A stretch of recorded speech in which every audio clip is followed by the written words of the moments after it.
نبی پاک فرماتے ہیں میں دعا ہوں حضرت ابراہیم کی. یہ قربانی حضرت ابراہیم کا طریقہ ہے.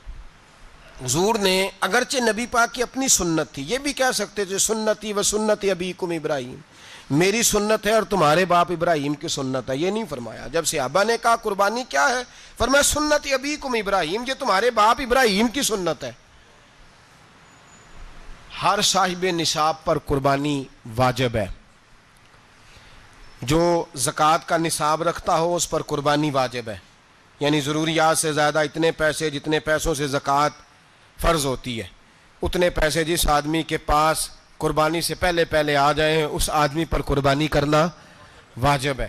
بکرا, چھترا, دمبا 1 سال کا یا دمبا 6 مہینے کا ہو پر اتنا بڑا محسوس ہوتا ہو کہ لگے کہ 1 سال کا ہے, اس کی قربانی ہو سکتی ہے. جانور میں کوئی عیب نہیں ہونا چاہیے, اتنا کمزور نہ ہو کہ ذبح جہاں اسے کرنا ہے وہاں وہ چل کے جا نہ سکے, اتنا کمزور جانور نہ ہو, اس کے اندر بظاہر کوئی اتنا بڑا نقص نہ پایا جاتا ہو, کانا نہ ہو, لنگڑا نہ ہو, کوئی اس کی ہاتھ نہ کٹے ہوئے ہوں, ایسا نقص جو واضح ہو.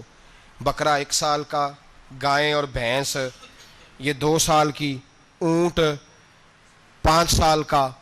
اب اس میں یہ ہے کہ ہمارے بہت سارے دوست چونکہ ہم دیہاتی لوگ ہیں تو پوچھتے ہیں کہ دوندا نہیں ہے تو چوگا نہیں ہے, تو یہ ہماری پنجابی کی اصطلاحات ہیں. پنجابی کی شریعت اسلامیہ نے سال بتائے ہیں, یہ تو ہم نے اپنی آسانی کے لیے یا دیہاتوں میں جو ماحول تھا اس طرح کا جانور لیں, خوبصورت جانور لیں. جو نصاب ہے وہ بھی میں نے آپ کو بتایا, لیکن ایک اور پہلو بھی ہے. نبی پاک صلی اللہ علیہ وسلم پہ زکوٰۃ کا بھی فرض نہیں ہوئی, کبھی حضور پہ زکوٰۃ فرض نہیں ہوئی. نبی پاک صلی اللہ علیہ وسلم کے پاس اتنا سرمایہ کبھی اکٹھا ہوا ہی نہیں کہ زکوٰۃ فرض ہو. لیکن نبی پاک کے صحابہ فرماتے ہیں کہ مدینے کے 10 سالوں میں اللہ کے رسول نے ہر سال قربانی فرمائی ہے, ہر سال قربانی دی.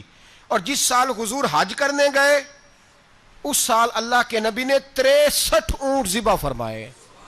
اور حضور صلی اللہ علیہ وسلم جب اونٹ ذبح کرنے لگتے نا تو صحابہ کہتے ہیں اونٹ خود دوڑ کے حضور کے سامنے آ کے لیٹ جاتا اور نبی پاک اسے ذبح کرتے اور فرماتے ہیں ایک دوسرے کو دھکے دیتے اونٹ کے, پہلے میں نے جانا ہے ذبح ہونے کے لیے, پہلے میں نے, انہیں پتا تھا کہ جو مصطفیٰ کے ہاتھوں ذبح ہوگا وہ تو دائمی زندگی پا جائے گا, یہاں بھی وہاں بھی زندہ. 63 اونٹ ذبح کیے. ایک اونٹ میں کتنی قربانیاں ہوتی ہیں؟ 7.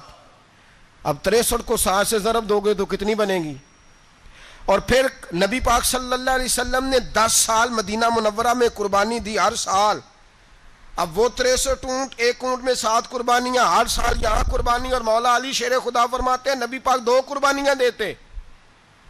میں نے کہا حضور 2 جانور ذبح کر رہے ہیں آپ, تو حضور نے فرمایا ایک میری طرف سے ایک میری امت کی طرف سے, غریبوں کی طرف سے. اور حضرت علی کو حضور نے وصیت فرمائی تو 2 دیا کرے گا.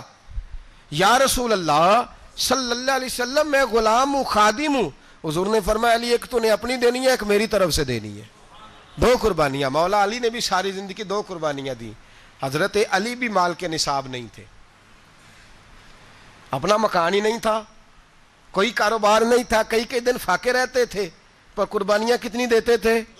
2. ہمارے پاس ویسے اگر سسرال میں, میکے میں, کزنوں میں کچھ شادی ہو جائے تو 50-60 ہزار کا خرچہ برابر ہے, وہ پکا ہے. اور قربانی کی باری غریب ہو گئے, سارے غریب ہو گئے, کہتے نہیں یہاں مشکل ہے. او خدا کے بندے, اللہ کے ساتھ تجارت کر, اس کے رستے میں 1 دے گا, رب تجھے 70 گنا اضافہ کے ساتھ عطا فرمائے گا. قربانی مال کے نصاب پہ ہے. کوشش کیا کریں کہ اللہ کے رستے میں جب دینا ہو پھر لیت اللہ سے بچیں, خوبصورت جانور لائیں.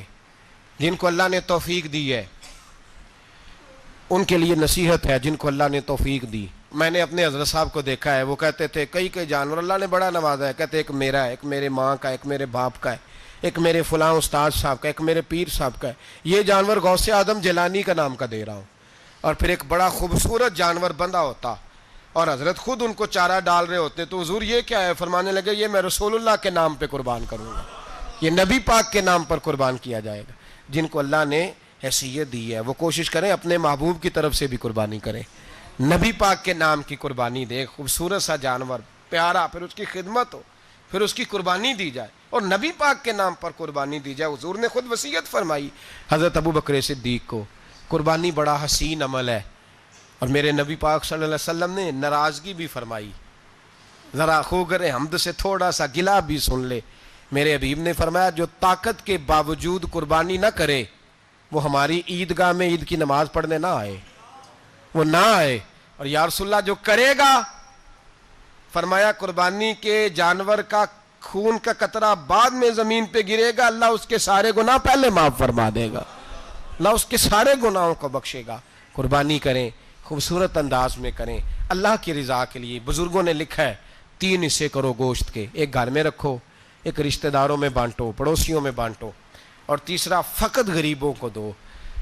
لیکن میں اکثر یہ سوچتا ہوں کہ ہمارے ہاں قربانی کرتا ہی وہ ہے جن کے گھر میں ہر جمعرات کو چھوٹا گوشت پکتا ہے، اور جن کے گھر میں ہفتے میں 3 دفعہ مرغی کا گوشت پکتا ہے، وہی تو قربانی دینے کے قابل ہوتے ہیں۔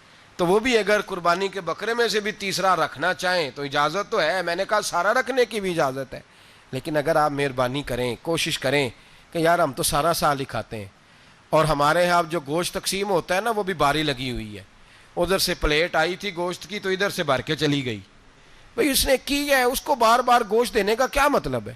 آپ یہ دیکھیں عزیزوں میں، رشتہ داروں میں، اور میں اگر تھوڑا سا آپ کی توجہ کرانے میں کامیاب ہو جاؤں تو سفید پوش لوگوں کو دیکھیں، کچھ سفید پوش ہیں، سفید پوش جن کے اوپر قرضے ہیں، بیماریوں نے جکڑ لیا ہے، گھر میں بڑے بڑے سخت مریض آ گئے ہیں، سفید پوش پہلے دیا کرتے تھے۔ آپ ان سے پوچھتے ہیں صاحب قربانی، تو بات کو ٹالتے ہیں، وہ کہتے ہیں سوچ رہا ہوں کوئی حصہ ڈال جائے، پردہ پوشی کرتے ہیں، کہتے ہیں کہیں حصہ رکھا ہوا ہے، پردہ پوش۔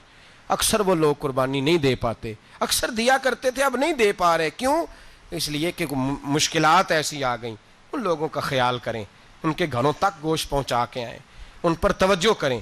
وہ سفید پوش آدمی کبھی ذکر نہیں کرے گا، کچھ تو ایسے ہیں جو خود پہنچ جاتے ہیں کہ ہمیں گوشت دیا جائے، لیکن کچھ سفید پوش ہیں لا یسألون الناس الحافا، اللہ فرماتے ہیں کچھ لوگ لپٹ لپٹ کے سوال نہیں کرتے، سفید پوشی کا بھرم رکھتے ہیں، کا مزاج نہیں۔ ان کی طرف دیکھیں، اپنے رشتہ داروں کو دیکھیں، خاص کر ان رشتہ داروں کو دیکھیں جن کا آپ کو پتہ ہے کہ غریب ہیں، مجبور ہیں، ان کے گھروں میں گوشت بھیجیں۔